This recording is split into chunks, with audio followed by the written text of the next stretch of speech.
This sitting is resumed. Prior to suspension for lunch, we were in Standing Finance Committee. Standing Finance Committee shall resume.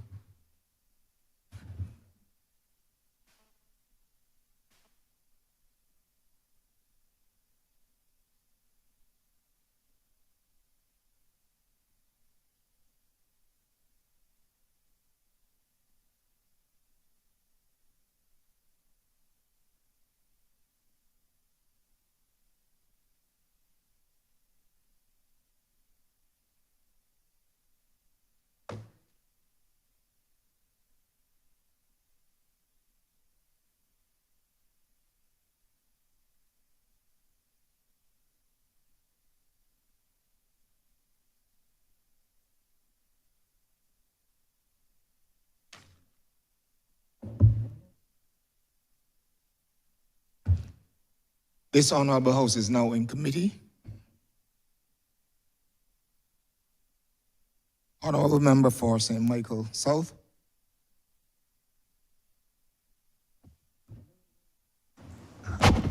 Thank you very much, Mr. Chairman. I want to begin by thanking the Honorable Minister and his team, of course. I think the Honorable Minister has performed with great distinction since taking up the leadership of this ministry, and I commend him and his entire team.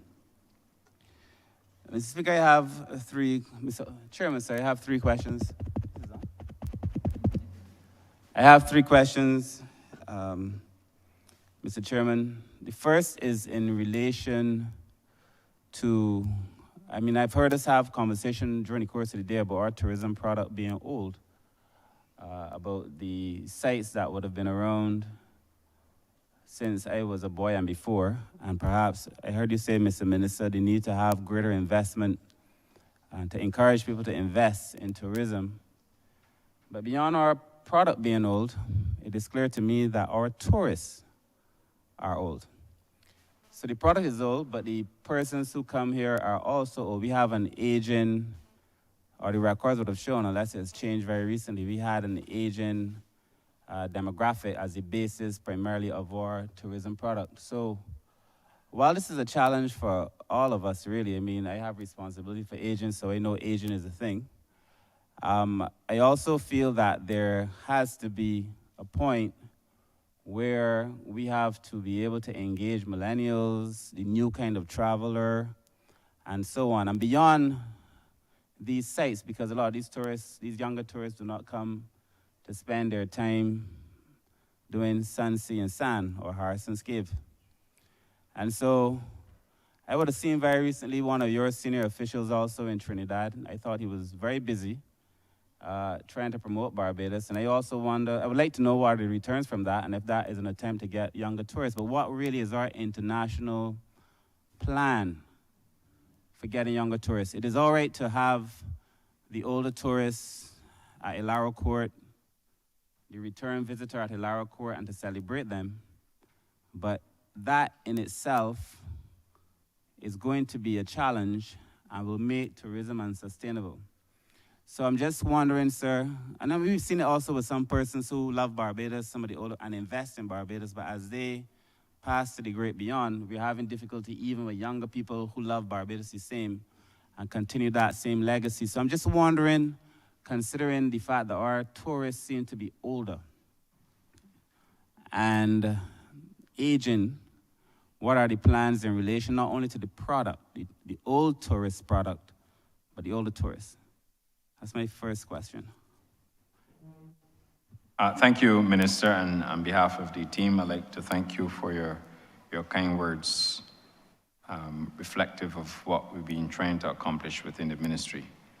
In respect of the demographic and the guest profile of Barbados, it is fair to say that Barbados enjoys a significantly higher repeat guest factor than other products or other destinations. That has been the case because there are a number of visitors, who, because of the warmth and friendliness of our people, continue to come back here, and we have, even in the records of the BTMI, persons who visited Barbados more than 100 times. And that's what has always led us to the visitor loyalty program and what we do for them, particularly during the winter when they're in Barbados.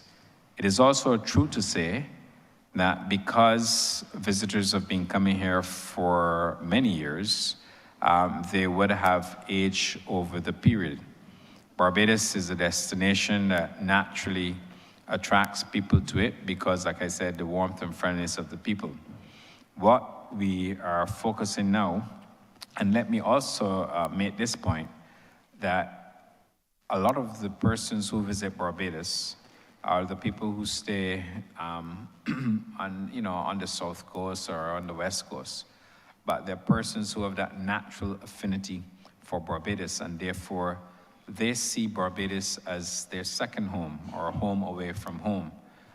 There's some who have even bought properties on the island, and for that we are grateful because that component has also allowed us to generate employment.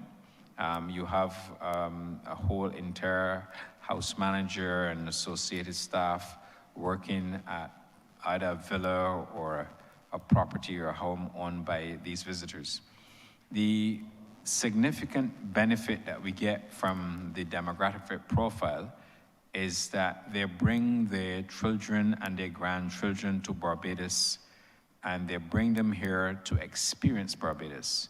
And the children and the grandchildren also fall in love with Barbados. And don't care where they go in the world, they will always return to Barbados and consider Barbados home. So it's going to evolve in terms of the demographic profile.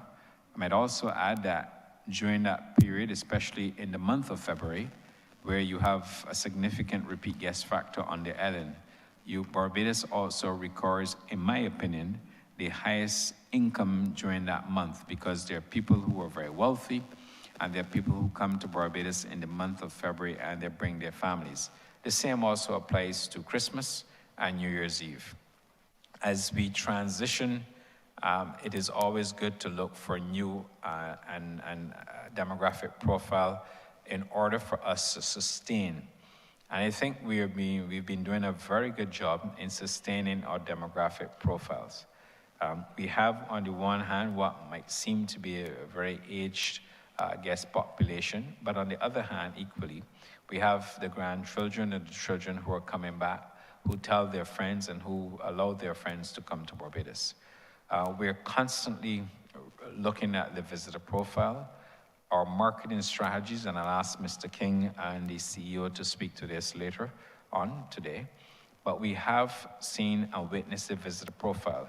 We have, for example, a number of influencers who come to Barbados from different geographic profiles who would feed the message back to that particular market or those markets that we will want to generate interest. Particularly on the South Coast, where people like to have the entertainment, and people like to have an opportunity just to be outdoors and to enjoy themselves, that attracts a different guest profile or visitor profile to the destination. But we are mindful of it, and as we've seen in this current year, in terms of winter season, where we're beginning to see a leveling of our performance in respect of our pre-pandemic, we are beginning to see that that profile has not in any way been lost, and we will continue to build out the programs, the marketing programs, and directing marketing campaigns into the different demographic profiles in order for us to sustain Barbados' tourism. We also have, and I see it especially when we travel on the aircraft, a number of younger visitors come into Barbados for multiple interests. There are those who come to Barbados for heritage tourism. There are those who want to come to Barbados for the first time perhaps to see what we have. And there are people who just love to come to Barbados for the restaurants and for the good life that we have. But what I will do, I will ask Mr. King, who is the responsible for marketing at BTMI, along with the Chief Executive Officer, to weigh in and provide additional information, specifically to minister to your question what we're doing with respect to our demographic and visitor profile marketing initiatives. Mr. King? Mr. Chairman, honorable members, thank you, Minister. My name is Anderson King. I am the Director of Marketing at the BTMI. First, to address the question as it relates to activations in Trinidad, one of the interesting things this year was, as we were carrying on our negotiations with the different events and activities and sponsorship opportunities in Trinidad for Carnival, was that we found ourselves in bidding wars with the other competing islands in the Caribbean, because belatedly they realized that our strategy was working. The opportunities that we have to market throughout the Caribbean, specifically for the slower period in summer, is one that we won't let life follow. And building these relationships throughout the Caribbean, as well as engaging with that critical potential visitor, is one of the tactics that we've taken over the last 2 or 3 years. And what do we get out of it? As we move throughout the Caribbean for large events and carnivals, is the opportunity to engage directly with customers via a booth where we give them an experience that's more than just advertising. So we use virtual reality goggles, which gives you a fully immersive experience of different attractions and activities you can have in Barbados. We also partner, which is critical as well, we partner with National Cultural Foundation to promote the 50th anniversary of Cropova this year. Again, what's important is that this year, what was fortunate for us, specifically for that period of summer, is we have Cropova happening during that period, World Cup happening during that period, as well as the planned launch of the gathering for 2025 as well. We were able to gather over between 700 and 800 direct signups for our database. The CEO mentioned earlier how important it is in terms of our targeting, that we utilize technology and we speak to people to their interests with relevant information. And that target of what we call carnival chasers, we've identified as a group of people who move throughout the Caribbean from carnival to carnival, and we want to make sure that we're always considered as a #1 option for that target. And then, of course, in the traditional PR and earned media, we conducted quite a bit of interviews in the market as well with Caribbean Passport and Synergy TV, et cetera. So the strategy really and truly is, it's more than just the carnival activations, but it is how we seek more opportunities to engage with a critical audience for us by going where they are, talking to them about what they're interested in, and promoting Destination Barbados as a #1 choice for them in the Caribbean. Thank you. Thank you very much. Mr. Hines? Thank you, Minister. What I will also add is that to target the new traveler, or to target the younger traveler, we need to communicate in ways that they understand and ways that they frequent. So you would see a strategy where we employ more social media tactics, and also a strategy where we use a lot more influencers, which is something that is very prevalent among the younger traveler. Now, what we have been able to do is to utilize insightful information. We have signed up with a piece of technology that tells us not only which audience to target, but also who's best fit to target that audience. So we go through a screening process in the selection of the influencers and the ones who are best fit to deliver the message we want and to deliver the message to the groups which we are targeting. And it also allows us, after the activation is done, to monitor to see the success of that particular campaign and the particular influencers which we use. So it is all data-driven, which we continue to employ in all the tactics we use to reach the audiences which we specifically want to speak to about certain marketing tactics. Thanks, Minister. Thank you very much. And to just reinforce it as well, it is about diversification. And when you're diversifying a market, you have to look and see what is it that we're offering in the destination, and when you diversify, who are you catering to? And therefore, these are all questions when we feed it into the marketing plan, we have to be mindful of. But what we're doing is that we're focusing on critical niche markets in order to advance our demographic profile. We have to be careful. I'm not sitting on the fence when it comes to it, but I also think that different profiles will give you different yields in a market. Thank you.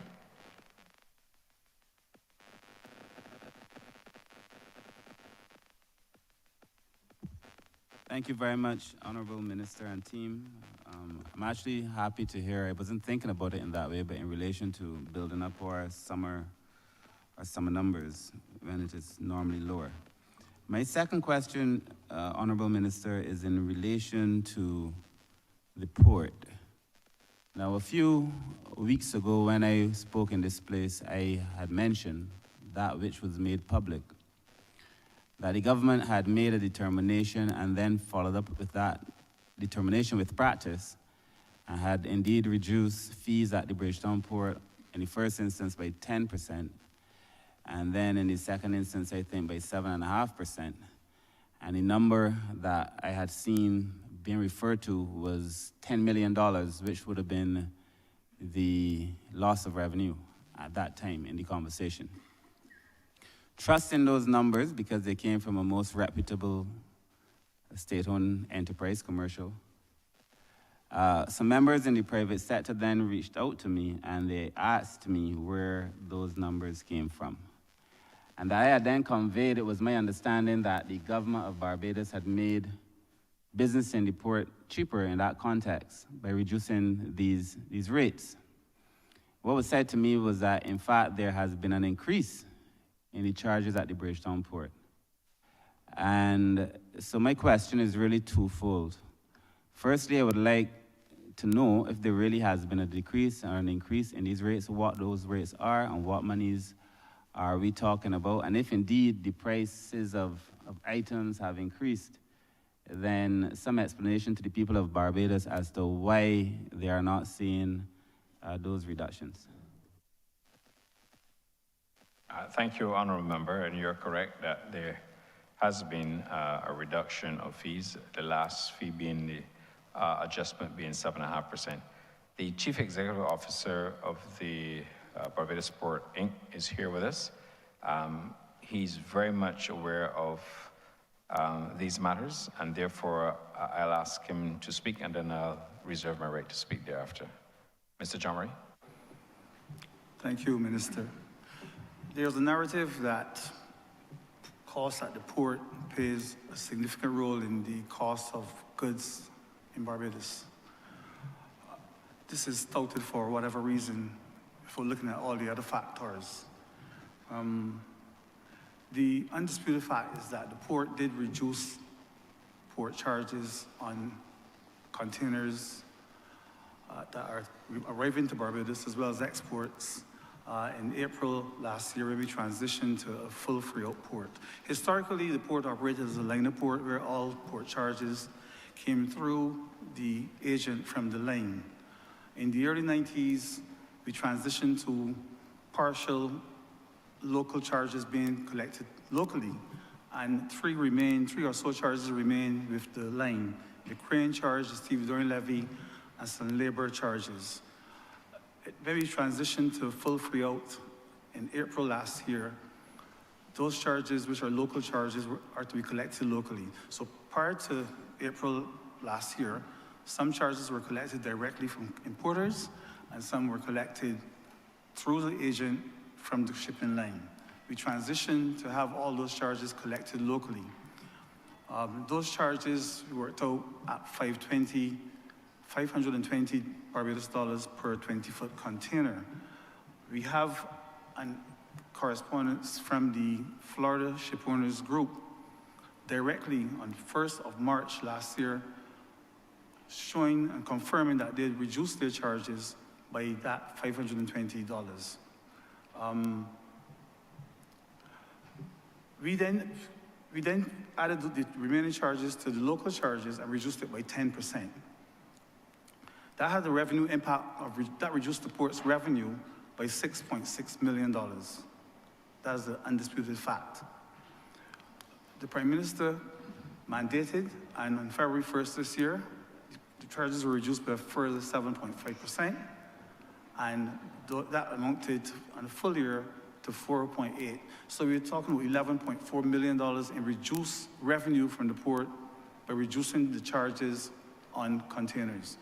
Now, the impact on the prices, let's use an example. The past president of the Barbados Chamber of Commerce and the largest shipping line doing business in Barbados, they conducted an exercise to look at what is the impact of port charges on the cost. And they came up with between 1 to 3%, depending on the value of the imports. Let's use an example. A tin of corned beef, I went to the supermarket recently, a tin of corned beef averages about $6 per tin. And at 3%, the higher end, and this is a price which includes markups, that's 18 cents. A 10% reduction, therefore, is just 2 cents. So the port's impact by reducing the prices by that percentage is small. That's really what it is. But it is still an attempt to contain the cost of doing business and the cost of goods. We have no control over freight. We have no control over the other players in the industry, the importers, the other players who are charged. I have it as a fact. I have information of an entity that moved its handling charge on a 40-foot container around the same time that we reduced our prices from $75 per 40-foot container to $200 per 40-foot container. So that would have negated the impact the port might have had by reducing its revenue. We have no control, as I said earlier, on the cost of the produce coming in, or the goods, or of the freight, or those other factors. But we did, in fact, reduce the revenue of the port a bit to our detriment, given the kind of developmental work that we have to undertake. As I said, in summary, the port did reduce its revenue by that initiative by over $11 million on the full year. I hope that answers the question, Minister. Thank you. Perhaps I'm not sure if you want to also let the House and the country know what you also did in respect of the recyclers, because they too export. And I sense that there may have been an issue regarding that matter from the import side, and you may perhaps wish to address it for the benefit of the honourable member and all other members. Thanks. Very important. Thank you, Minister. Yes, indeed, the recyclers have complained. They export scrap metal and so on, and their charges are normally freight collect, meaning the person on the other end pays the freight. So our initiative would have reduced the cost on the other end. What ought to have happened is that the recyclers should have increased the price, but they have not done so. And to them, they've complained that previously they were getting lower port charges. It's now higher, given what we said earlier about consolidating the charges that were normally collected through the shipping agent from the line. So they were indeed faced with higher port charges. However, we have granted a concession to the recyclers and reduced the port charges to what they were before, approximately what they were before. That has gone into effect retroactively to when we made the change to a free out port operation. Thank you, Mr. Jumry.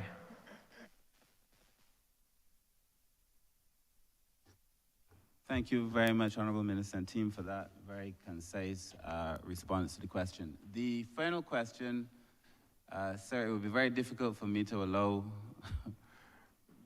this team to leave as a former minister responsible for maritime and not ask maritime questions, Minister. You must know that that was coming. I am wondering, it's rather open-ended, but I am wondering, sir, one of the things I think that Barbadians are not as aware of as they ought to be, notwithstanding how we trade, is, first of all, the role that shipping plays in Barbados. And Barbados has a destination involved in shipping. And also the fact that when we came into office in 2018, we were subjected to an audit, obviously not of the results not being of our doing, but that audit has shown that we did desperately, terribly, in relation to what they found was Barbados' standing in relation to a number of these affairs. And consequently, we were asked to do a number of things to make wrong things right, including legislation.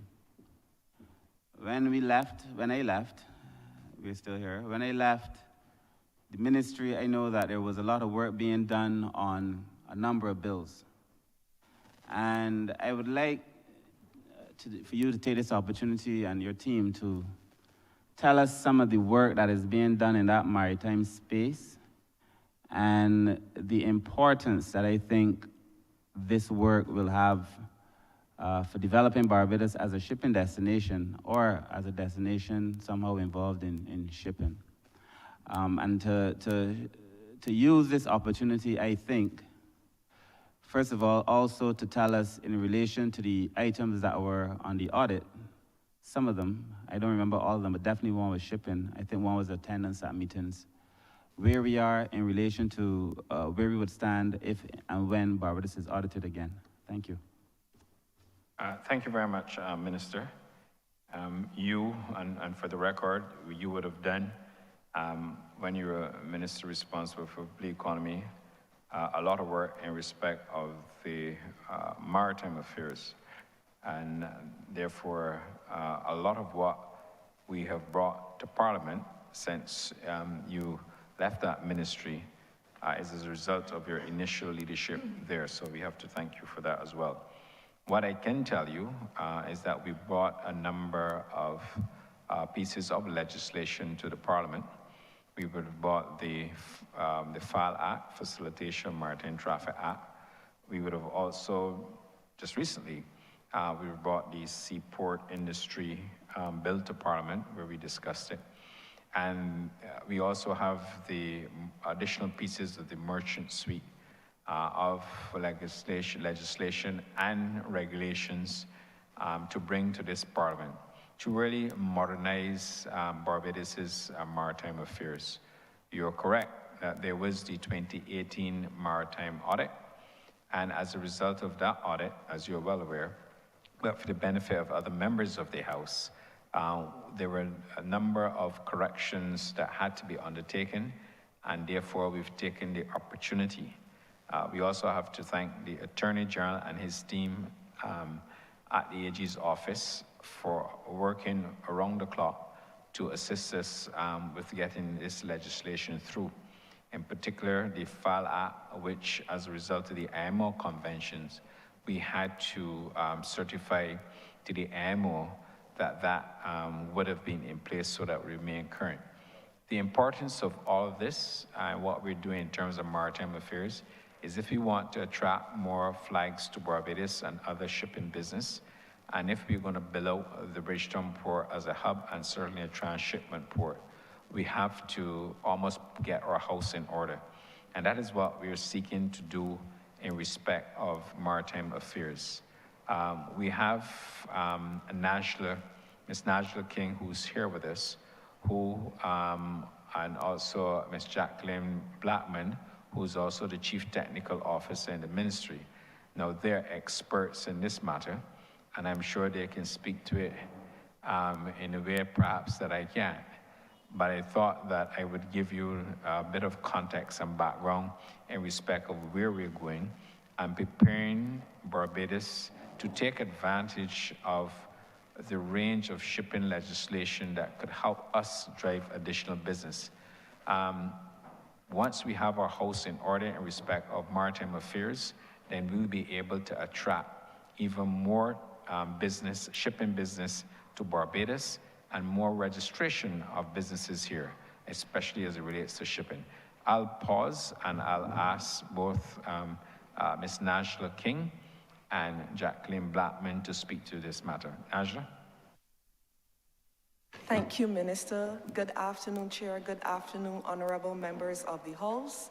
In respect of the audit conducted by the International Maritime Organization, Officer, before you proceed, just give your name and your position, Najla please. King, Thank you. Director of Maritime Affairs, acting.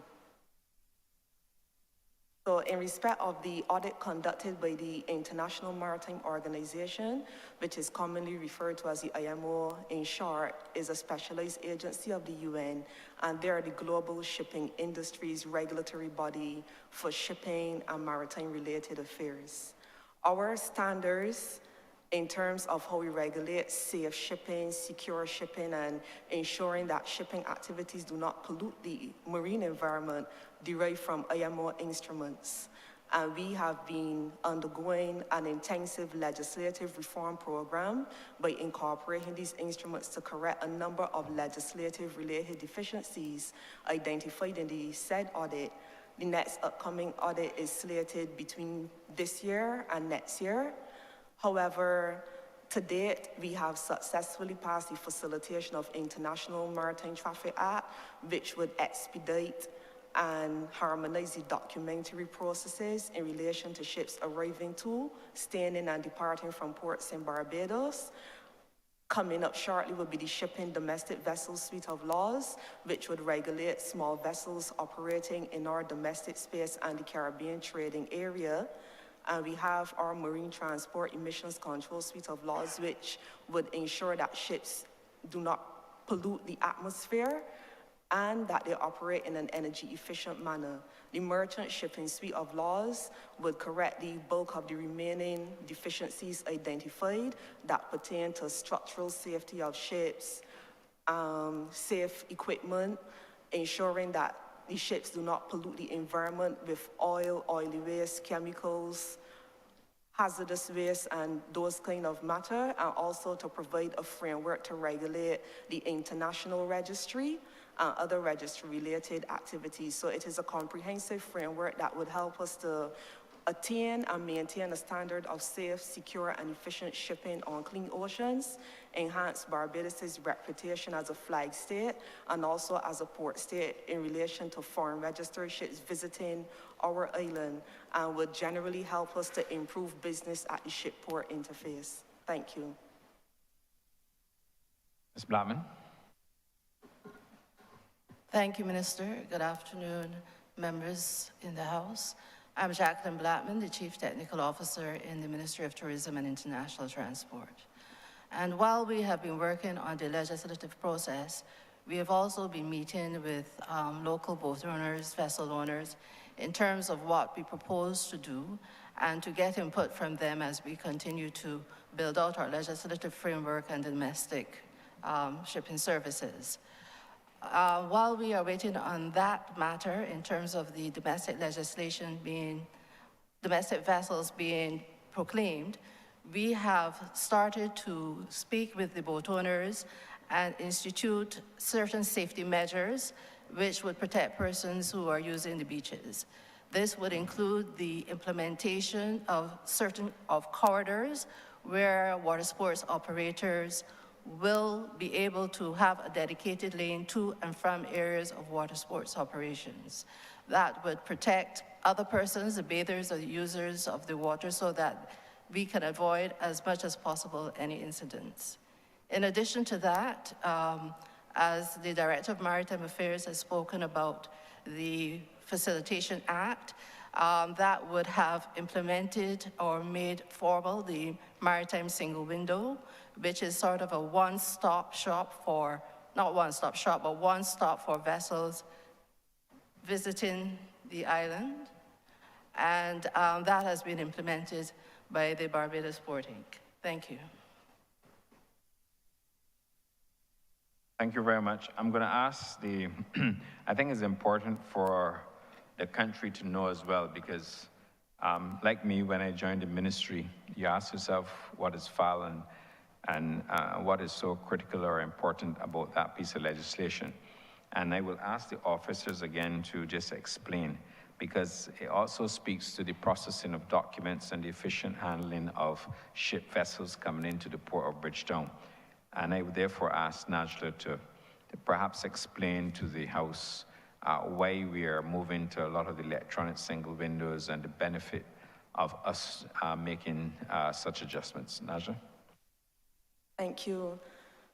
The importance of the Facilitation International Maritime Traffic Act even goes wider in the context of climate change, reducing congestion in ports, and also generally ensuring that during the voyage of ships here to the island, that a lot of the processes that delay them and prevent them from getting earlier time releases for passengers to enjoy tours, or even for the ship owner or agent to carry out certain survey or repair activities, those processes will now be expedited because you would have the information well in advance.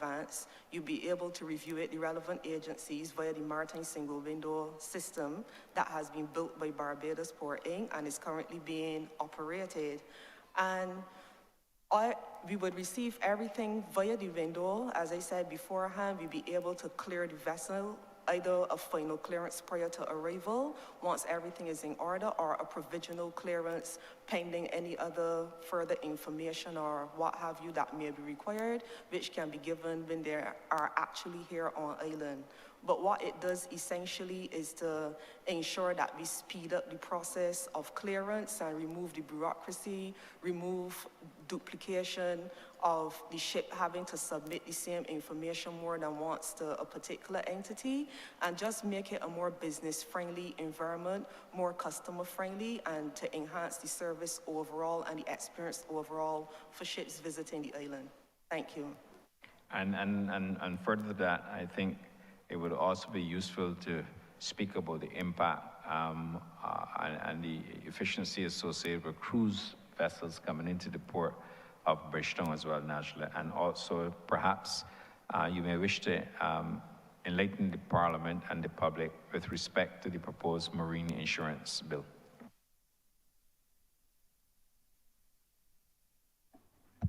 Right, thank you. Thank you. Go ahead, Najla. Minister, if you don't mind, you could kindly clarify the last part you said about marine insurance. No, I'm just speaking to the fact that we have to bring a suite of legislation, including a proposed marine insurance bill, and what are some of the benefits associated with that. And if you could also explain to the country the critical importance of the cruise ship business and the facilitation bill. In respect of the marine insurance, the importance of that is very closely tied to limitation of liability for maritime claims. The IMO has a regime, well, a set of instruments that are dedicated to ensuring that even though ship owners are exposed to certain risks, obviously there's the risk of accident, the risk of maritime casualties.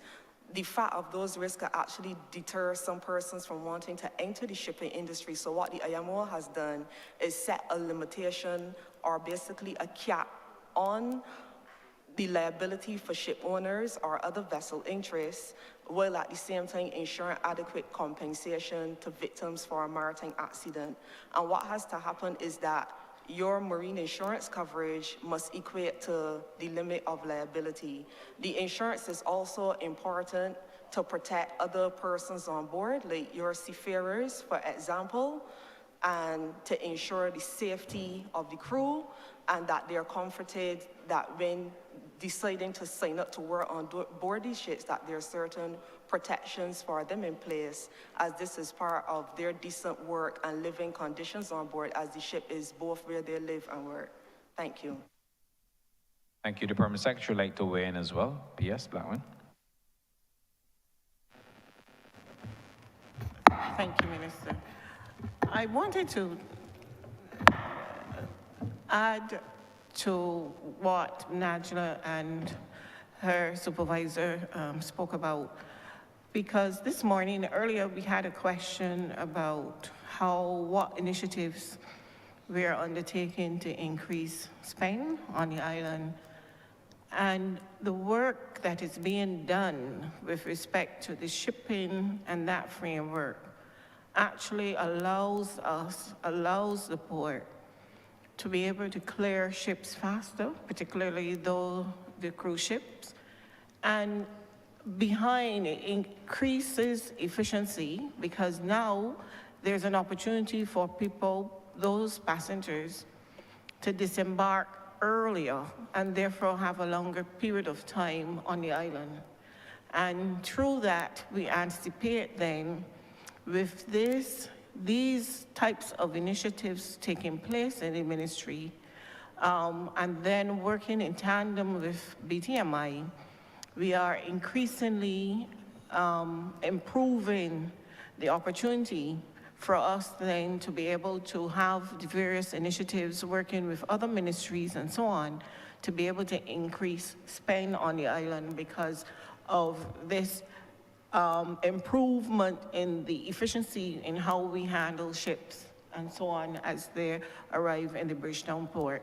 So as we improve the efficiencies on that back end, on the front end part, it allows the passengers to spend a longer time on the island, and therefore we then can tantalize them with more attractions and other sites to be able to extract additional revenue from our guests. Thank you. Thank you very much, PS. Minister? Sorry, may I have a follow-up question on the last one, Mr. Chairman, please? Thank you. So in relation to, and I'm happy that Ms. Blackman raised the issue of the local shippers, the local boaters, and what is being done for them. But there are a number of Barbadians who currently play a trade. I represent St. Michael South, Bayville, formerly the Bayville. But in that area, it was well known for a number of seamen. It produced seamen. Bayland probably had the most seamen per capita, certainly in Barbados and probably in the world. And so my question is, through you, Minister, or if you choose to answer, is that I am aware that we were working also on Seafarers legislation. And I would like to know what are the benefits for local persons who then find themselves working on these ships, and what rights, maybe what responsibilities, but what are the benefits associated with such a bill, and when will we be able to say that the Seafarers legislation is indeed in place, if it does in fact protect the local Barbadians who find themselves making a living on board these vessels? Thank you very much, Minister. And it's a good point, and I believe Najla was spoken in part to decent work. But I will ask Najla to come back and also answer the question as us. Ms. King. Thank you, Minister. The Seafarers suite of laws will be very, very beneficial to Barbados and seafarers, because the nature of shipping is that it is international. And Barbados, we have an open registry system, as with most developed shipping nations. And what this means is that even though, for example, a vessel may be built in Germany, it may be trading in North America, and crew from various nationalities, the flag that the vessel sails under subjects it to its maritime laws. So our vessels will be required then to comply with the IMO's International Convention on Standards of Training, Certification, and Watchkeeping for Seafarers, STCW Convention in short. And what that does is set the minimum requirements for training and certification of persons engaged on seagoing service, whether it be on a cruise or a cargo ship or other special purpose vessel.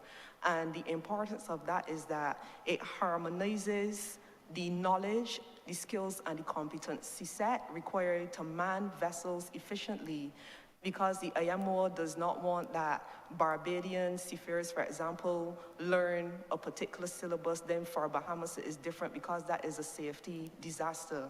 It is safe for everyone to learn a uniform and harmonized syllabus, which is set by the IMO, which is appended to the convention, and the seafarers law, when it comes into force, would give effect to that.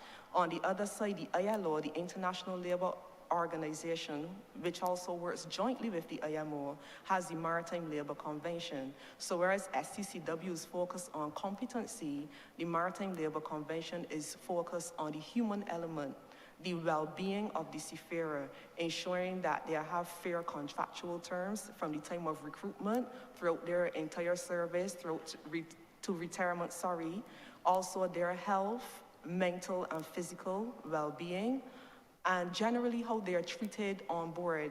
To leave your shores and go and work on a ship sometimes is very depressing for some when you research and see some of the stories that seafarers may share, if the shipboard conditions are not comfortable or are not friendly.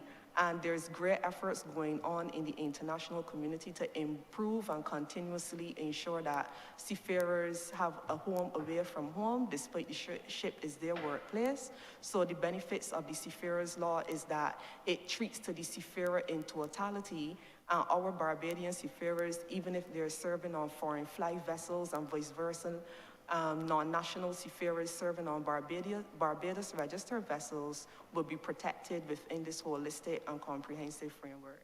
Thank you. Thank you. I don't believe we could have asked for more expert advice on the matter than coming from the Director of Maritime Affairs. But there's also, Minister, in terms of the seafarers legislation, a component which we should perhaps share with you. And as I asked the Chief Technical Officer, Mrs. Jacqueline Blackman, to take the mic, it has to do about career opportunities within the maritime sector. The Chief Technical Officer will be able to tell you about the activities being undertaken in conjunction with BIMAP and the Salmon and Chapman Institute. And the issues here for us is about building additional capacity in Barbados within the maritime space or maritime sector to allow young and other Barbadians who wish to pursue careers to do so in Barbados with the requisite qualification. I'll ask the Chief Technical Officer, Ms. Blackman, to weigh in on this matter as well. Ms. Blackman. Thank you, Minister. As you rightly said, we do have a lack of capacity. And what we have been doing within the ministry is embarking on consultations with various training institutions, as you mentioned, BIMAP and Samuel Chapman Prescott Institute of Technology, to devise training programs to equip persons to work in the maritime field, whether it is onshore or at sea. In 2023, last year, we actually did work with BIMAP to have a certificate program in management studies with an emphasis on maritime, and we trained 16 persons in that area. Included in that is marketing in maritime marketing and crew management on board vessels. Hopefully, we can launch another program this year and expand the numbers. While we are working with BIMAP and they are producing the programs, we are also working with other training institutions to see if we can develop other programs, some programs dealing with basic training in safety, basic training for persons who will be going on board vessels, which is necessary under the STCW convention that Ms. King would have mentioned before. So in addition to the legislative framework, we're also looking at it in a practical manner and trying to increase our capacity in the maritime field, and equip them to work, whether it's in Barbados or overseas, for careers onshore or at sea. Thank you. Thank you. And when the Chief Technical Officer, Ms. Blackman, was making the point that she's hoping to, I presume she's predicating that on the fact that obviously when the estimates of revenue and expenditure, when the estimates are approved, that there is additional funding in the program, in the estimates to continue the good work that she and the other officers within the ministry continue to partner with the training institutions. So in this year's estimates, for the record, provision has been made for additional training as we build out this very critical sector for future employment for Barbadians. Thank you. Thank you very much, Honorable Minister. I just want to close by saying that it is clear to me that you have a commanding understanding of the ministry, all areas of the ministry, and that unlike the former administration, you surely have not left the issues in shipping behind. I commend your team, who are also excellent. Thank you very much. Thank you, Minister.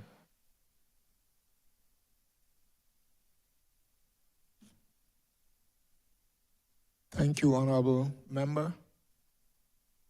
Honorable Member of St. John. Thank you, Chair. I want to echo the sentiments of my colleague who just spoke before me in relation to what is happening within the Ministry of Tourism. My questions, Minister, what additional marketing strategies are being put in place in relation to the increase in the airlift? And attached to that, can Gaia handle the airlift that you're proposing? Thank you very much, Honorable Member. Indeed, two good questions. I will ask the Chief Executive Officer of Grand Evans International Airport to address these matters. But with the number of flights that we have coming into Barbados, landing at Grand Evans International Airport, particularly between the period of 12:30 p.m. and about 6:30 p.m., there's a significant amount of traffic coming into the destination. And therefore, we have to, within the resources that we have, manage it. But I'll ask the CEO of the Grand Evans International Airport to speak, and I will thereafter ask the Department of Air Navigation Services as well to address some of these issues. But I'll ask first the CEO. Mr. Bourne? Good afternoon. Thanks, Minister, and thanks for the question. As been documented on numerous occasions and mentioned in this House, we are challenged between those peak periods. But one of the things we've done in recent times, and it's probably been highlighted a bit in the press, we're working on increasing our throughput capacity. Our current infrastructure is designed to handle roughly 1,600 passengers a minute, both on the inbound and outbound. And at anytime during the peak period, we exceed that by at least 1,000 passengers an hour. So one of the innovative things that we would have been working on over the last couple of months, especially trying to meet this current winter period, was the reintroduction of the Concorde experience, not just as a tourist attraction, but as a facility being able to handle roughly a throughput of 900 to 1,000 passengers an hour. We did have some delays as it related to that, but the seating capacity that we have endured in that facility is between 600 and 700 passengers. And the main aim would be to move the traditional air-to-sea passengers into a dedicated facility and free up the capacity of the regular terminal for the commercial traffic. So those are the things that we've been working on in terms of improving our overall throughput and also enhancing that customer experience.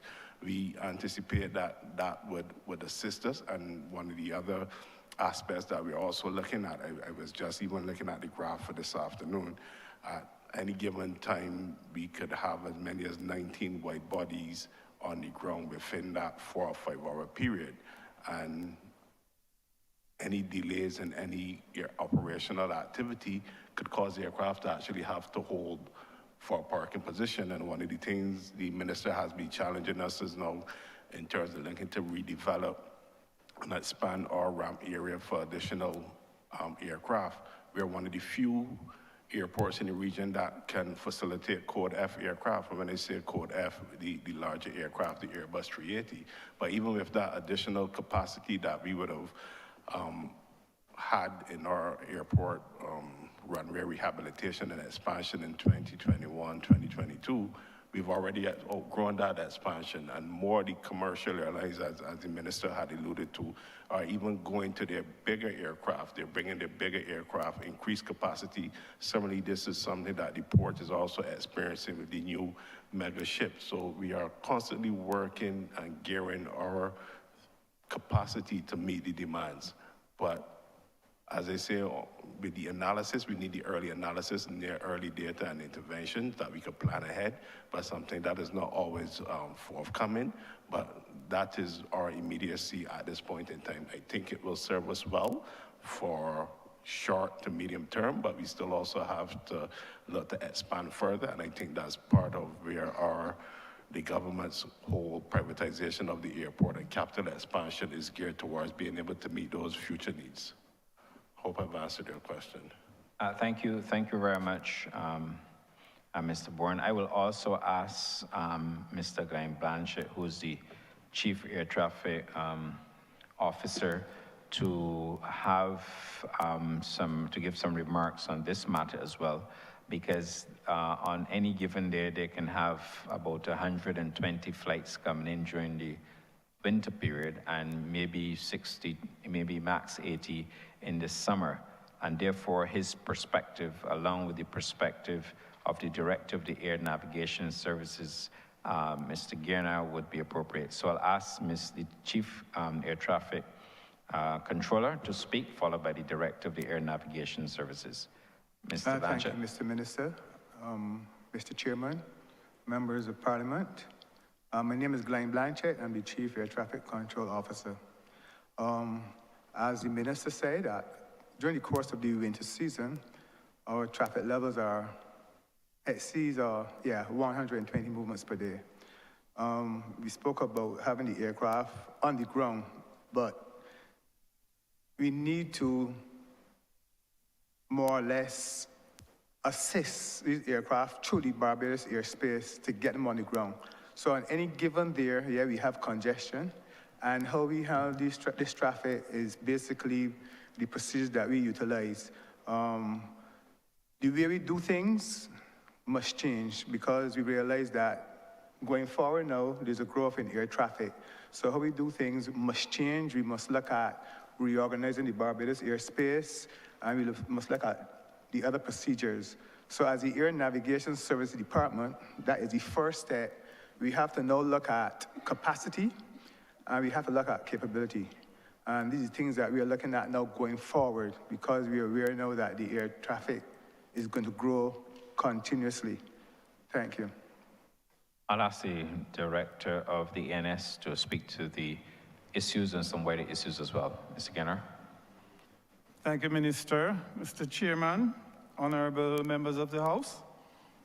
My name is Carl Gainier. I'm the Director of Air Navigation Services, presently located at the control tower at the Grantley Adams International Airport. There are some new initiatives by the International Civil Aviation Organization, ICAO, that sets the standards and recommended practices for aviation industry worldwide. So there is a ASBU initiative, Aviation System Block Upgrade, which start from 2013 to 2033. So we're right in the middle of this initiative that speaks to aircraft performance, new aircraft performance, and performance of the air traffic control system, to upgrade the system using new technology, the satellite technology, that is more effective and more efficient and also safer. There's an initiative called performance-based navigation where, similar to the moving on the road, moving from the airport to downtown, there's a highway, very smart thing that was done years ago in Barbados to build a highway. But depending on the time of the day, when the traffic is at the peak, you have to take the old road to get downtown. It's the same thing, building your airport capacity on the ground. You have to look at the capacity in the airspace. So performance-based navigation is using new aircraft equipage and new equipment on the ground by ATC to ensure that you build highways in the sky. Instead of just having a one-way route, you have routes just like on the highway. Aircraft going northbound on one side, aircraft on southbound on another side. So you have an even flow. There's also what you call an air traffic flow management, a new initiative where all the equipment in the airport operator, the airline operator, the airspace operators, which is air traffic control, will be connected. So the information for aircraft movement will flow in real time. So if there's a delay in any system or at any airport, the information will flow and handle the delay before it happens. So previously, aircraft and passengers will be congested at the airport or in the airspace. Now there is a free flow using air traffic flow management. So we're building out the infrastructure of the Civil Aviation Air Navigation Services Division to be abreast of first world capabilities. Thank you very much. Thank you, Mr. Gierner, and also, Minister, if you allow me to, and the chairman as well. On page 62 of the estimates, under sub-program 0341, and I will ask Mr. Gierner to come back on this issue. You will note that under professional services at 226, there has been a proposed budget of $4.1 million versus $1.1 million that we have in the estimates. And now these are not political consultants, but these are for professional consultants who are going to come in within multiple areas within the Air Navigation Services Department to give us a number of advice, give us some advice, but also more importantly, to look and assess what we have. The challenge first, as outlined, is that oftentimes, because we have not kept pace in terms of with the modernization of equipment, there is now a need for us to do so. And even though the equipment that we have serves well, we have to look to the future as we modernize the airport operations. We are in the process of doing so. I don't want to speak at length about it, but we will have a number of consultants in who will be helping us to look at where we currently locate our tower, opportunities for additional ramp space, and how we can build out the entire aviation system at the Grant Williams International Airport. But I would ask Mr. Gierner to expand on this area. And also with respect to the equipment, you will also see in the estimates at 752 provision, there's an increase there, just over $1 million. And again, this is an investment in the new instrument landing systems and the VOR. But Mr. Gierner, I'm not an expert in this area, Mr. Chairman. So with your leave, I will ask Mr. Gierner to expand on these matters and the critical importance for the consultants and the continuation of assessment of the airport infrastructure as it relates to the navigation services. Mr. Gierner. Thank you, Minister. There are four basic areas, that needs to be modernized in the Air Navigation Services Department. It's the people, looking at the people first. The buildings, that's the control tower and the school, that is mentioned by the minister. The equipment that goes with these buildings. And the procedures, because if you modernize your building, your people, your equipment, and you do not have the procedures, written procedures that will explain everything that is done, then there will be issues when, in terms of audits by the International Civil Aviation Organization. So there are four areas that need to be looked at. The people aspect begins with the school, employing new staff and training for training and development of both new and current staff. There must be constant training and development in the area of ATC AIS, that's Aeronautical Information Service, the engineering, the quality assurance, and search and rescue. Those are the main areas that we need to build at the school. So hence, a new building is needed and new consoles for training. These consoles are also have the capability to be multi-task, multi-purpose, not just for training, but can be used as a backup system, a redundancy system to what happens at the airport in all areas. So if there's an issue at the airport, you can run the airspace from the school. So that, you know, those are some of the things, the achievements that we can make there. So in terms of the, the new equipment, we have current radar, but there's a new satellite-based system called the ADSB, Aeronautical System Broadcast, that use satellite technology, because radar technology is subject to curvature of the Earth. Satellite is not affected by Earth curvature. So it's more effective and more efficient. So those are some of the IQ initiatives that we will be implementing in the next financial year. Hence the need to have these consultancy services to assist with training new staff and developing current staff, to help to design procedures for these aircraft to operate in. And the engineering team making one team, because everything we do, there's an engineering aspect to it. Not just for Barbados, but to connect, most important, with the airspace around us, Trinidad, St. Lucia, all those other states. The engineering team will assist to not just to implement new business, but to connect, so that the information will flow in real time. That's the modern way of where aviation is going. Thank you.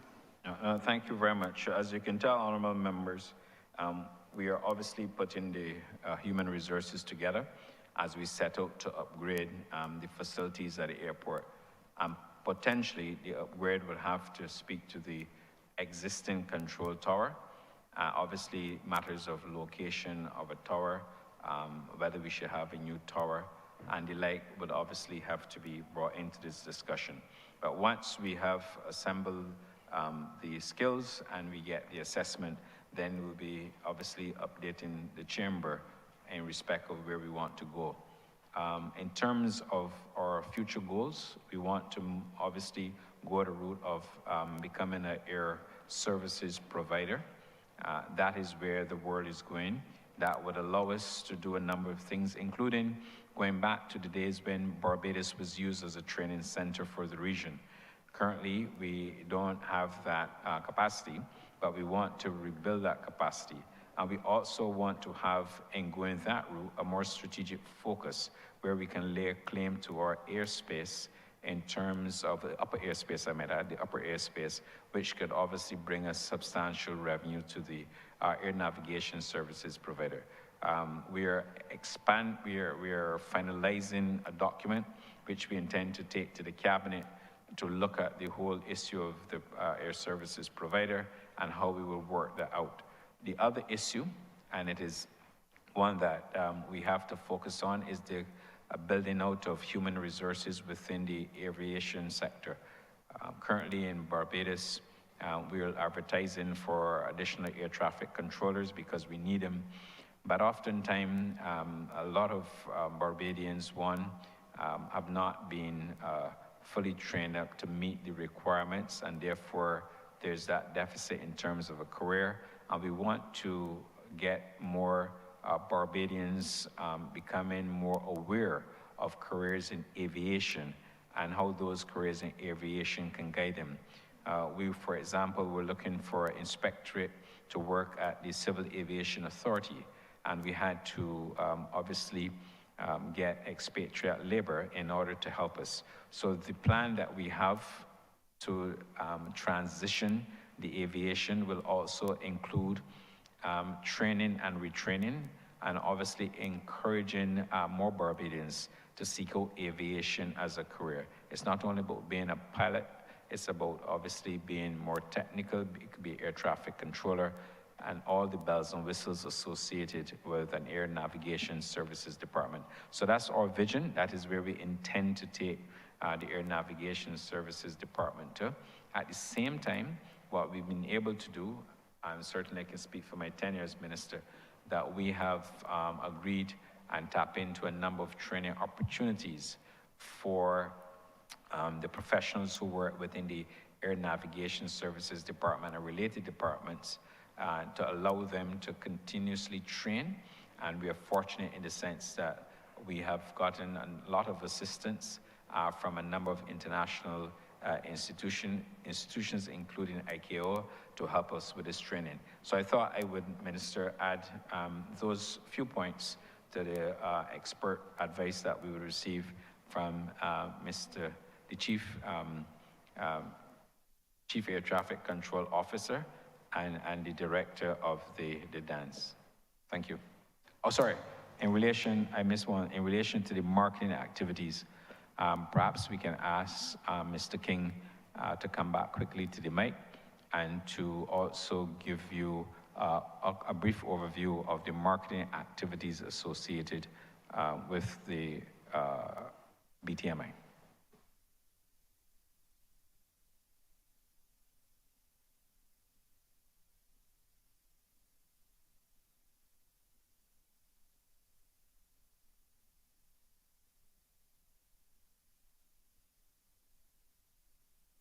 Chair and honorable members, if the minister doesn't mind repeating the question again so that I can.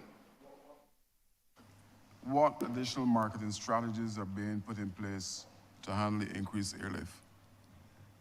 Speaking specifically to the support for airlift from Cayman Islands, well, via Cayman Airways, we strike a fine, there's a fine line there where obviously we're trying to encourage travel to the island and find different opportunities and different audiences for a reason to come to Barbados. But obviously we're not trying to encourage Barbadians to travel themselves outside of, so that's the line that we're trying to strike.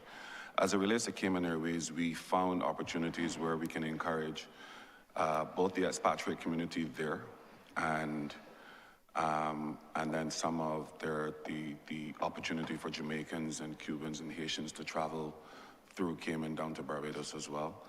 There are opportunities for people to come here for either business, conversations with the diaspora to use Cayman as a hub to come through to Barbados as well.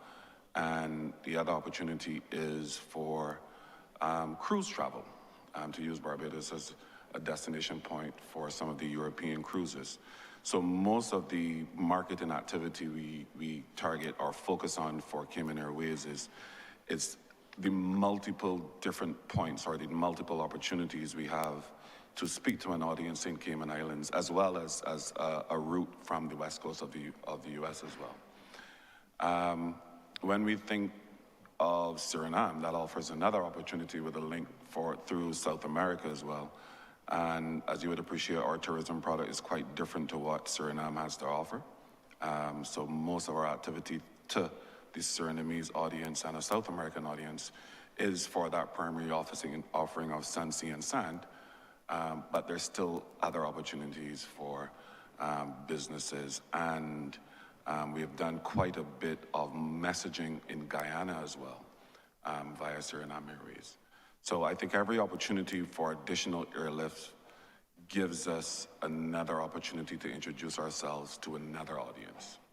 And we are able then to, through the data that we get through the research department, we are able to identify their reasons and purpose of travel and be able to speak to them and match them with the product that they can look for in Barbados.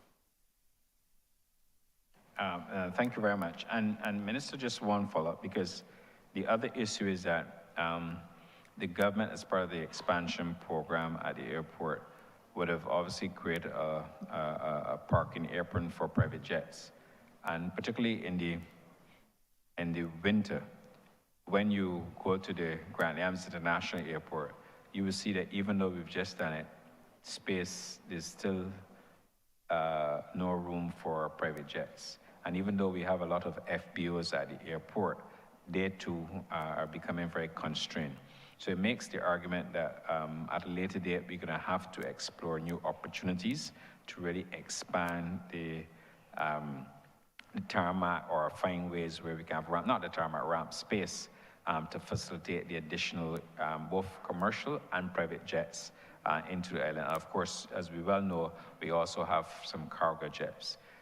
We're also going to have to look at the current location of the tower, and the time has come where we are going to have to look to reposition the tower. It's there, it has served us well, but there also, as the director of the dance had indicated, we now have to build out, and therefore work has commenced in earnest with respect to the potential for a new control tower, as well as a tower cab associated with the office administrative building, which would allow us not only to facilitate training for locals and others within the Caribbean, but to really commence the build out of the aviation sector. I thought I would just add those few remarks to the question posed. Thank you. Chair, my final question, and I'm asking this for you too, Chair. We who have rural constituencies, and the honorable member for St. Peter is often bragging to me about the many mill walls that are in St. Peter. And I'm curious to know about community tourism. Now, I know there may be a nexus between the heritage tourism and community-based tourism, but I think there's a possibility for us to create some employment for persons at the community level, particularly, like I said again, in the rural constituencies.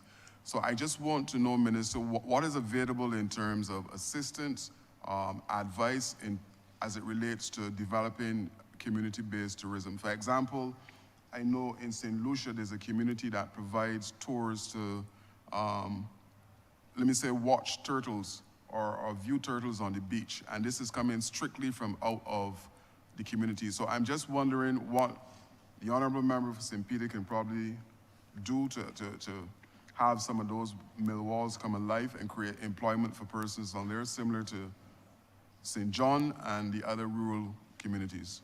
Thank you. Thank you very much, Minister. And I think the wonderful parish and people that you represent in St. John, they know well about community tourism as well, sir. Because oftentimes, if I'm driving through St. John, I see them at a particular parish church.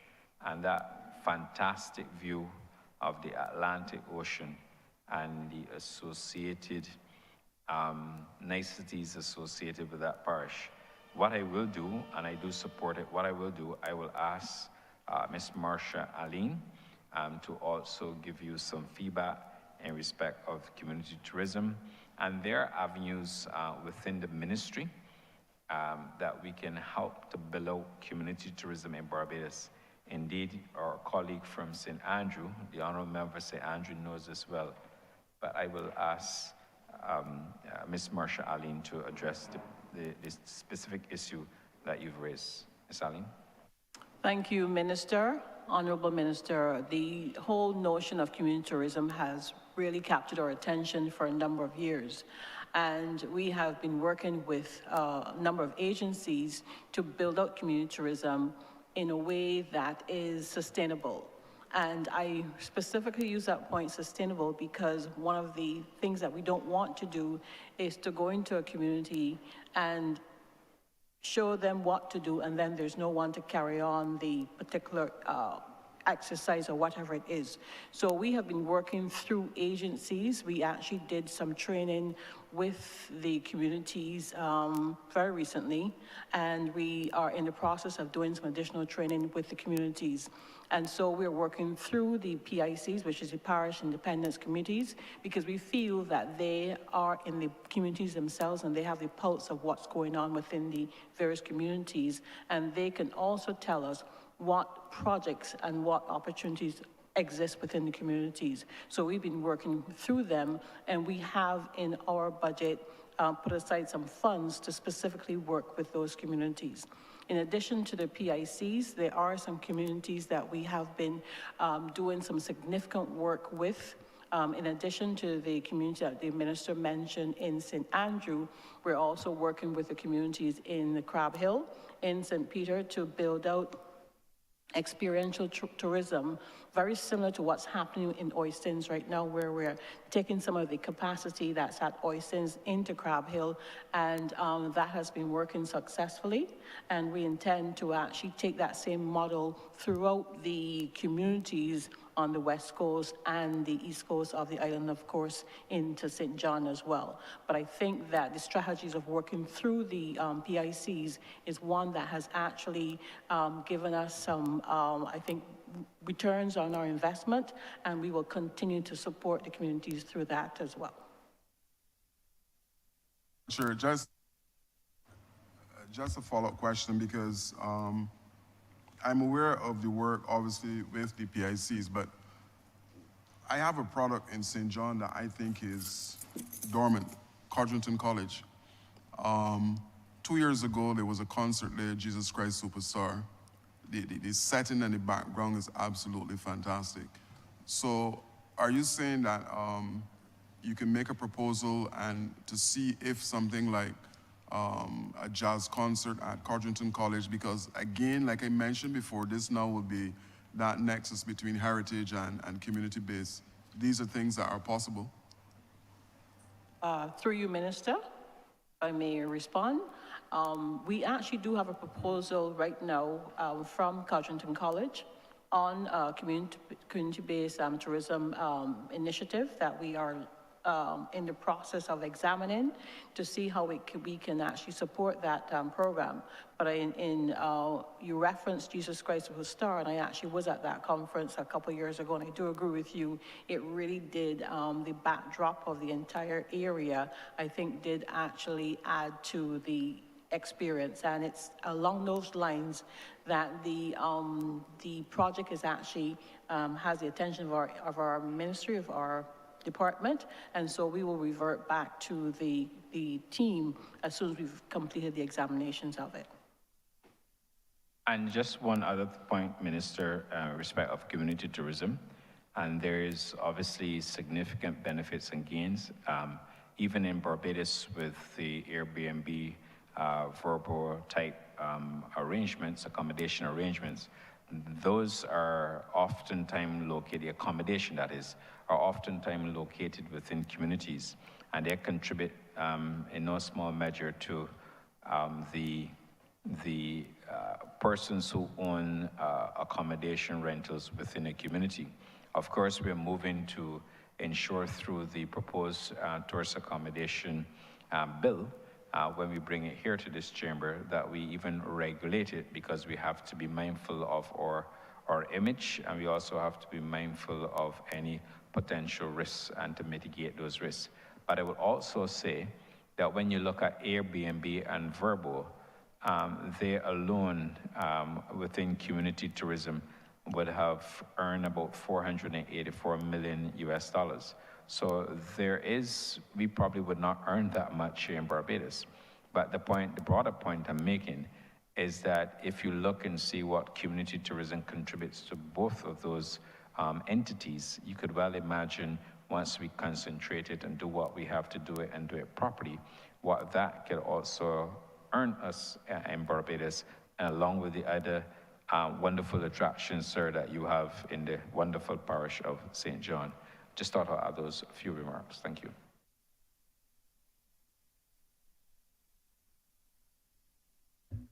Thank you, Honorable Member for St. John. Thank you, Minister. Honorable Member for St. Michael, South Central.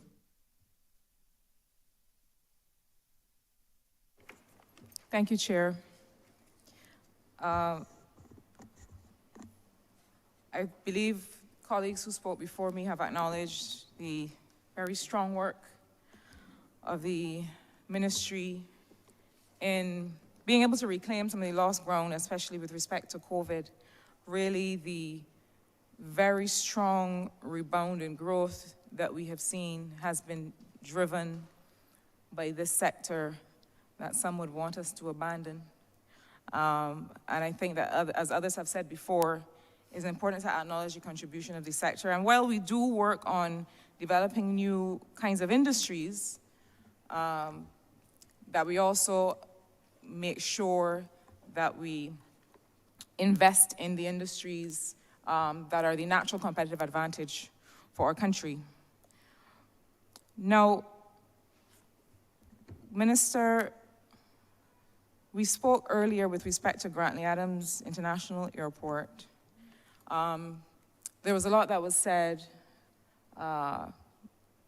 with which one could agree about the quality of customer experience. And at that time, it was acknowledged that, for example, the Immigration Department has really done tremendous work in being able to modernize and improve that experience. I would also say that there's an extent to which customs and the officers who work with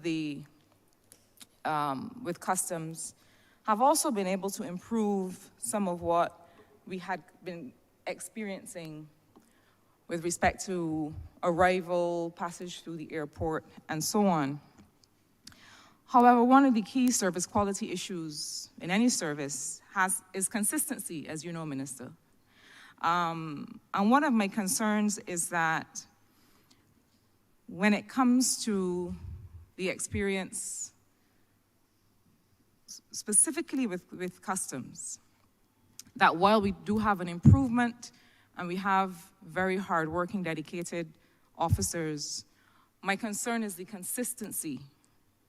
I'm aware, and none could be more aware than you, Minister, that the airport and the approach to managing an airport in circumstances where you are not directly responsible for every entity that is operating within that airport, that is a particular challenge. And I think that your airport management also have to be commended for keeping all of those balls in the air and maintaining those relationships with the various teams that contribute to that service experience. But, Minister, I have to say it to you that growing up, I don't come from a place where we were in a position to travel often. As a matter of fact, I traveled once in my young life, and it was a class trip from Belmont Primary School to go to Venezuela. And my mother never baked so much sweetbread and killed so many chickens to get us to be able to go on that trip. So that was my real big experience passing through the airport. But we used to go to the airport. Bajans, remember when you used to go to the airport as an expedition. Watch the planes take off, watch the planes land, watch people coming out and hear from them what that experience was like for them. And at that time, even as a young child, I was disturbed by the fact that the experience coming through customs of Black Barbadians coming back home was completely different from the experience of visitors coming to our country. Minister, this is the year 2024. There are all kinds of national security concerns with which we must concern ourselves. That is given. But some years later, as a grown woman coming back through the airport in December of 2023, I would not expect to experience the same kind of bifurcation that I saw happening as a child. Minister, the Ministry of Finance, the government of Barbados, have set up certain things to ensure that when it comes to expenditure on items originating outside of Barbados, I dare say that they're perhaps getting their due. There's a foreign exchange tax that we all now see when we make a purchase. There are other ways that my colleague neighbor sitting beside me and the Ministry of Finance have found to be able to work with online platforms to make sure that they're able to capture, rightly so, taxes at different forms of making certain purchases. I know that the small revenue that customs is getting from causing Barbadians arriving home, or Barbadians arriving home from holiday, or Barbadians coming back from business trips, or other people that are not Barbadians, but they may determine, look, Barbadian enough to send through a red line. When they send other people directly through a green line with not a question asked. And worse, the Barbadians that are coming through the red line, I understand the national security issues, those kinds of checks should continue, but there's a way for them to continue. I know that the revenue that they're getting from a grandmother that bring back some sneakers for her little granddaughter, the revenue that you are getting from that exercise of wading through a person's personal effects in full sight of the arrivals hall is not enough to warrant the indignity of that exercise. Minister, I know you are looking back because you are asking, well, why are you posing this question to me? And you may be looking at my neighbor. And he and I have had this conversation. But the real question is, to what extent have you or will you, and again, I don't want to give the impression that this is the consistent approach. It is the approach that we see in pockets when coming through the airport in 2024. So, Minister, to what extent have you or will you settle with our colleagues and friends at Customs a set of policies, a set of standards that relate to the customer service experience of all people coming through our Grantley Adams International Airport? Thank you very much, Honorable Member. Perhaps you were with me, I believe it was less than a week ago, when I was coming through the Grantley Adams International Airport, and as you know, I have to travel on government business. And perhaps you were with the Permanent Secretary and the Director of PR when they were coming through last week. When I believe the Permanent Secretary had to remind them, coming through with just a carry-on that she traveled with, that she too was a public officer, and that she only had a carry-on. I identify with what you're saying. I took the opportunity to observe certain practices, and therefore I indicated to my Permanent Secretary that we would have a conversation with the Comptroller of Customs, and obviously, as you know, Minister, it is not, I don't have ministerial oversight over that department, but we are all in this together, and we have to collaborate. I know that my Permanent Secretary had relayed to the Comptroller of Customs her own personal experience when she came through. I will say that the Comptroller is very responsive whenever feedback is given, and I commend him for that because it is necessary. We have to be careful as we build out a destination that we do not create unnecessary problems for the traveling public. We are oftentimes faced with situations where we get complaints from individuals who say, well, they're just coming here on vacation.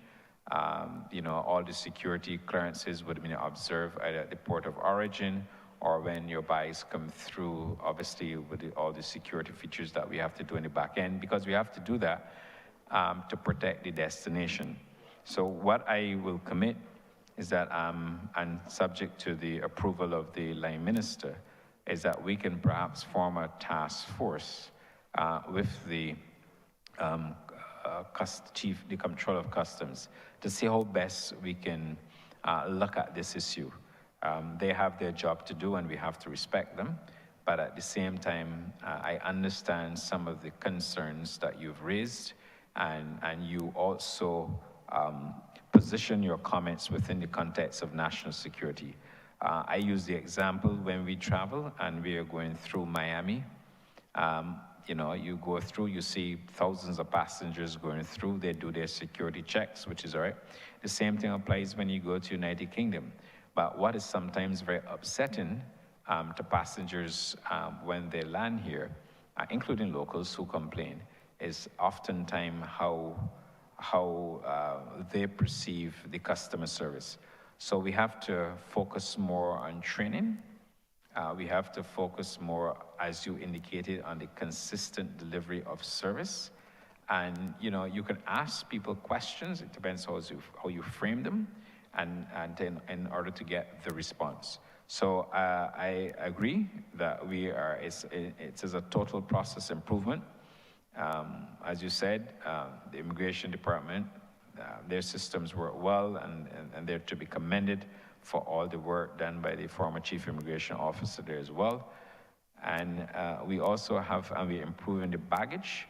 So yes, we have to improve additional systems to ensure we have that consistent delivery of service as it relates. But you may sense in my tone that I'm treading very cautiously, because I do not disrespect political lines and authority.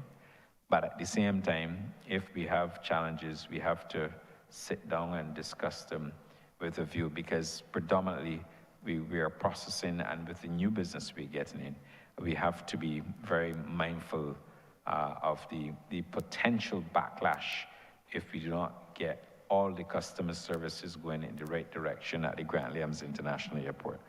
And Minister, I hope I have given you the appropriate response. You have indeed, Minister. Let me say that as a traveler myself, I tend not to feel too inconvenienced by delays that are going to keep me safe. That's one thing. Much of the operations that we see in the situation I just described involves things like people actually checking the commercial value of things that people are bringing back, charging duties, writing them in a receipt book, sending somebody to pay. There's a line stretching as far back as the eye can see while all of this is happening, while one person is walking from one place to the other with this receipt book and trying to get it. That is not a national security concern.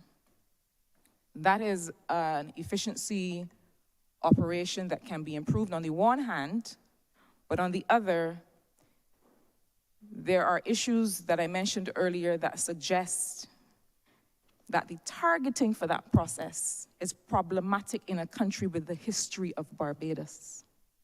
And that too must be addressed by all of us, not just by you, Minister. So I thank you for the thoughtful response. Sticking with the issue of the airport and the planned redevelopment, my second question is very straightforward. There are many people who see this redevelopment as holding great potential for small business. There are some small opportunities already. I hope I will be allowed to mention Carrington Rum Cream that is already established at the airport and doing good business and comes from a little place y'all might know called Carrington Village. And so we see that the airport and that the sector is trying to encourage small business. But the questions that I am getting relate to and getting from many of my constituents is what will be the future opportunities for commerce by small business people through not just the airport, but also arriving vessels. So through the seaport as well. The other day I was at a meeting at BADC, Export Barbados, stone's throw away from the port, looking across and realizing that while BADC works so much on developing local products, you almost wish that you could take some of them up and throw them across to land on the cruise ship, because that might be the only way that we get them there. What do you consider, Minister, to be the strategy, or what is the strategy that you have, not just for this kind of approach where a person has product physically located at the airport for a temporary display, but what are the opportunities through the airport redevelopment and as well in terms of cruise that will give small businesses an opportunity in this country? Thank you very much, Minister, Honourable Member. I will also ask the CEO of the Grand Isles International Airport to weigh in here. But suffice to say, I must tell you that the management at the airport, they've done an outstanding job in bringing a lot of small business owners into even the departure area where you check in. I have seen from persons who have flavored popcorn businesses to other businesses there, and I really have to commend the management for their foresight in allowing small business people to have an opportunity and to build their businesses there, and I really want to congratulate them for that. And I know Mr. Bourne will go into greater detail. In respect of the seaport as well, there is a cruise terminal. As you're aware, the port took responsibility for the cruise terminal. The port spent close to $1 million on that facility. There are opportunities in there, and well, there are small business persons in there in addition to other shops who are there during the cruise season. And as we return to a very busy summer season this year, their opportunities will lie therein for those operators. In respect of the airport redevelopment, a number of the concessionaires that we have at the airport will continue. They have contracts, and those contracts will have to be honored. And of course, with the new arrangement that we are seeking to conclude, there will also be further opportunities, because as the airport builds and expands, it is important that we have facilities, and particularly retail facilities. And it's also important to know that with these PPP arrangements, you see them in Jamaica, you see them elsewhere, they always maintain opportunity, and they always create opportunities, I might add, for businesses, because if their revenues are to grow, they rely on an airport as a shopping mall. They rely on varied experiences, both local and those that are designed to sell the traditional items that you would normally find in an airport facility. But the redevelopment will not obstruct the allowance for small and medium-sized enterprises to do business at the airport in particular, and certainly at the seaport.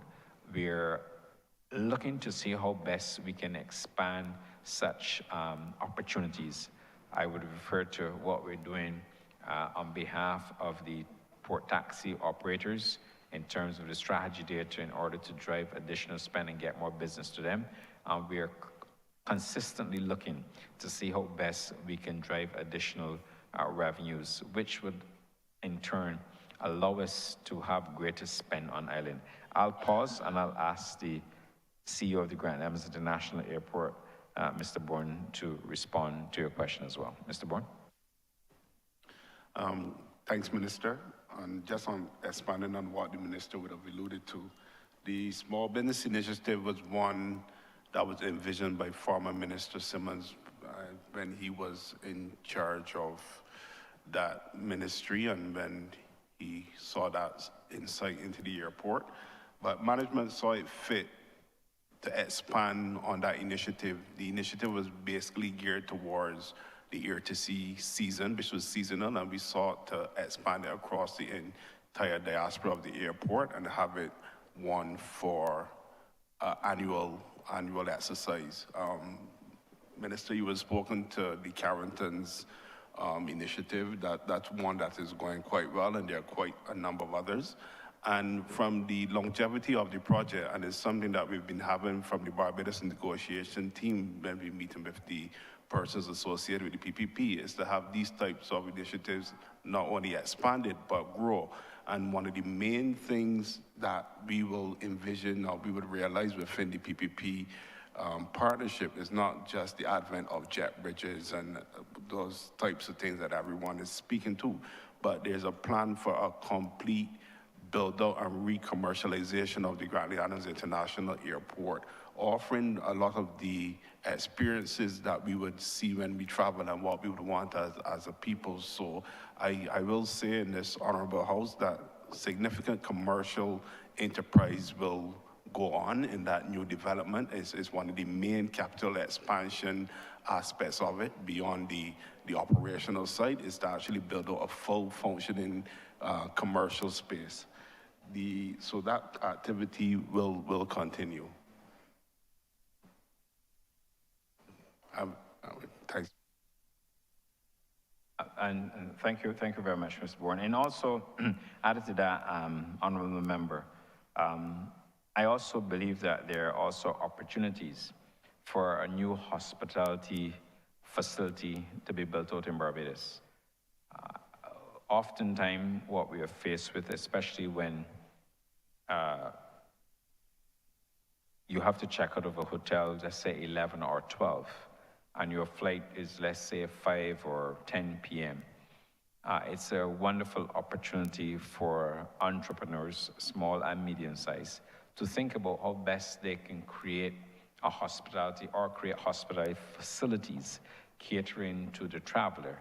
And I'll develop this further when I speak to it on another occasion. But I also think that that's a wonderful opportunity for small and medium-sized businesses to benefit within the radius of either the airport or the seaport as they advance as well community-based tourism activities. Just thought about that, Minister. Thank you. Thanks. Thanks very much. My final question has to do with a program an innovative program that was started here some years ago in an effort to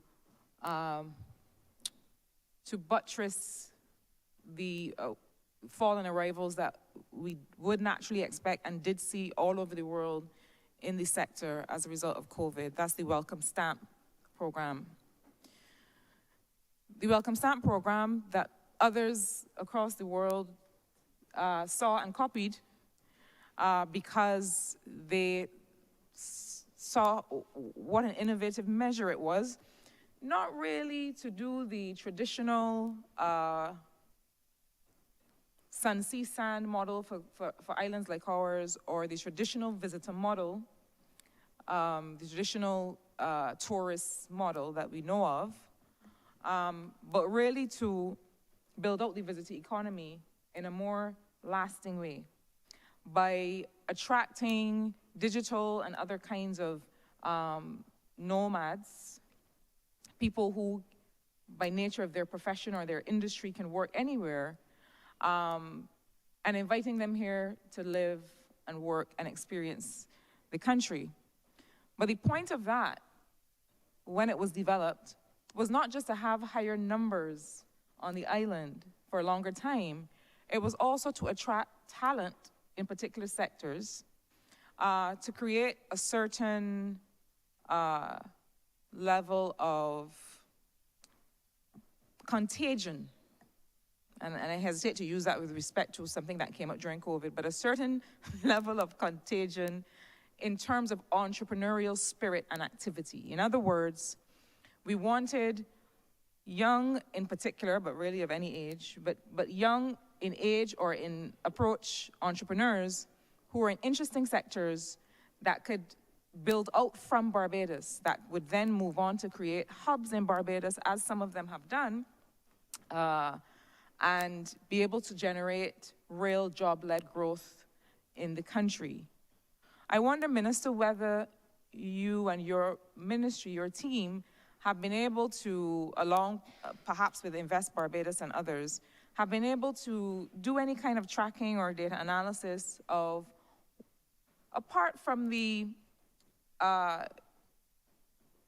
dollars and cents of the exercise, of the visits themselves, to do any kind of analysis in terms of what was the more far-reaching economic impact of having those individuals come and live and work here in Barbados in the sectors that they did. I know of many who work in the technology sector,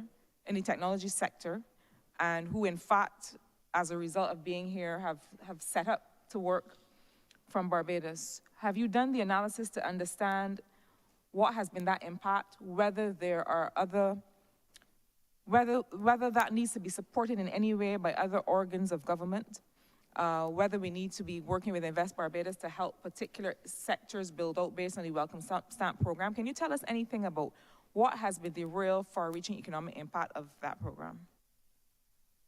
Thank you, Honorable Member. I'll ask the CEO of the BTMI to speak to some of those issues.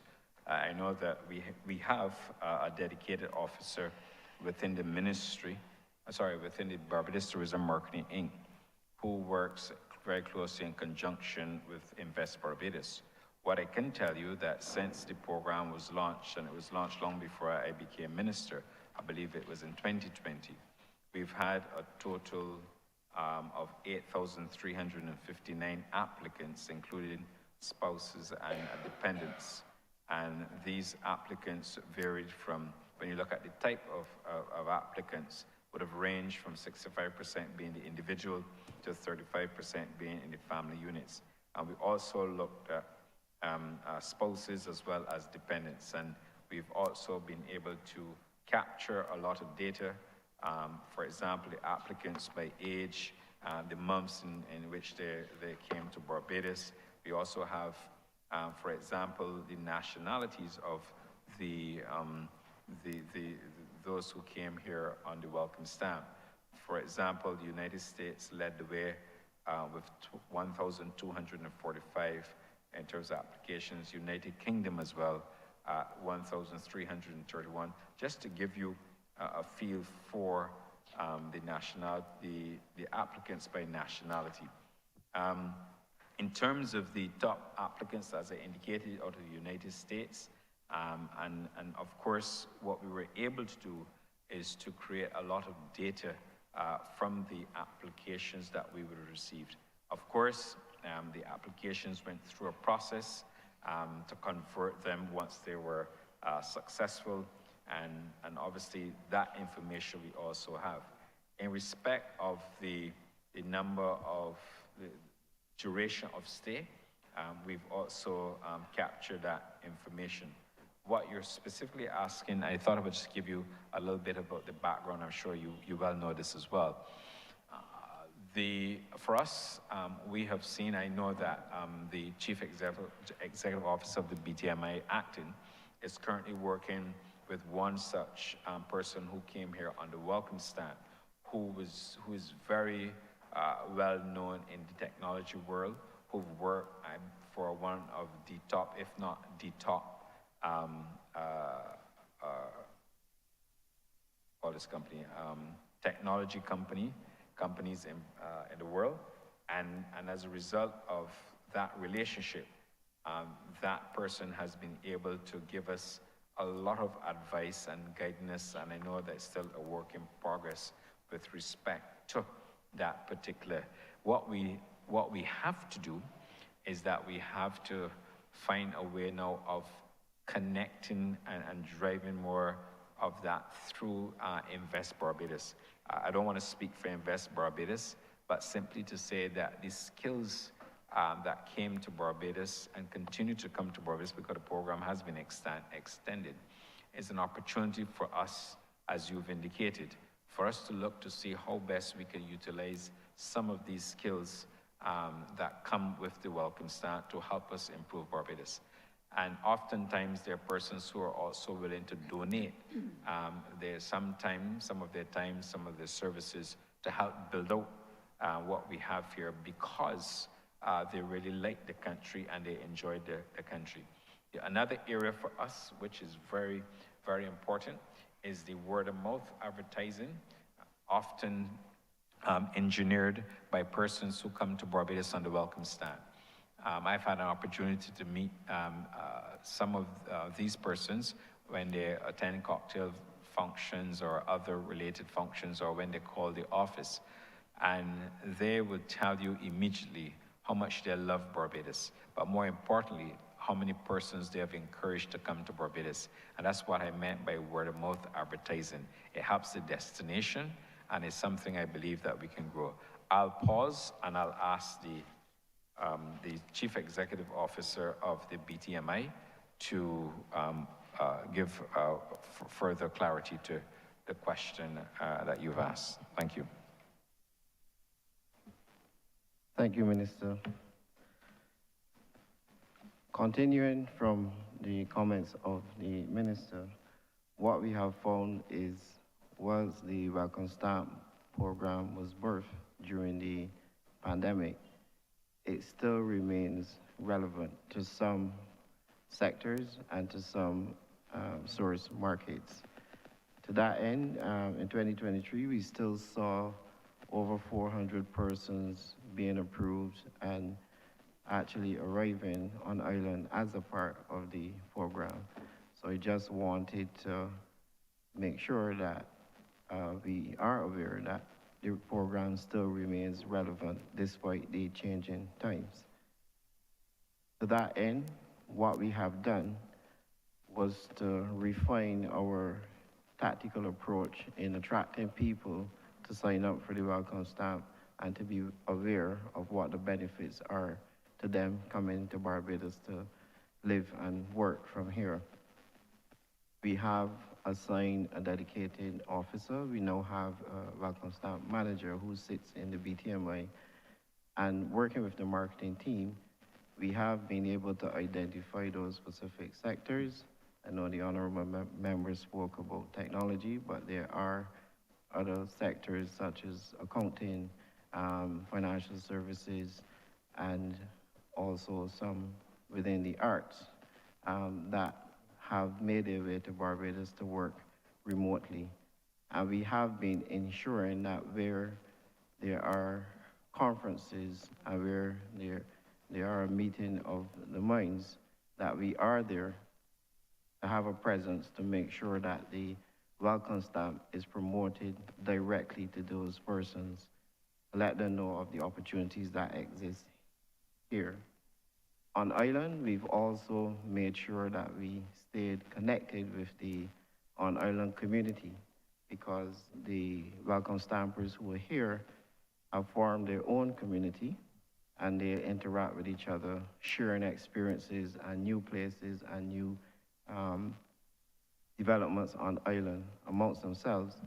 And we have been able to become and make sure that we stay a part of that community so we can stay in touch with what's happening and make sure that we always feel the pulse of the persons here. We've also created a CRM where we have collected the information of all of those persons to make sure that we know what skills we have. So pretty much a skills bank And as the minister alluded to earlier, we have been working with one of the top technical people coming out of that group, and there are some others who have shown a special interest in helping and assisting wherever they can. And in the coming months, we will definitely be exploiting those offerings that they've given to us, and we will make sure that this becomes a benefit to all in society. Thanks. Thanks, Chair. Through you, I just want to thank the Minister and the team for the thoughtful and very prepared responses that we've received here today. Thanks.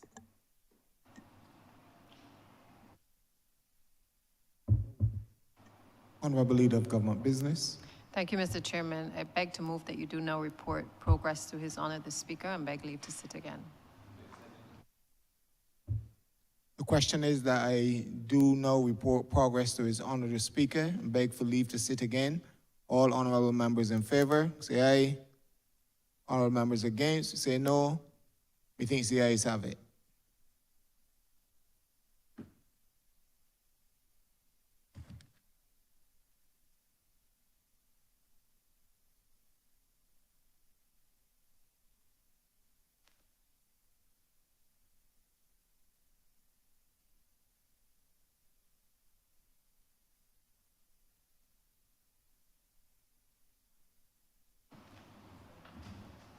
Has reported progress and request leave to sit again.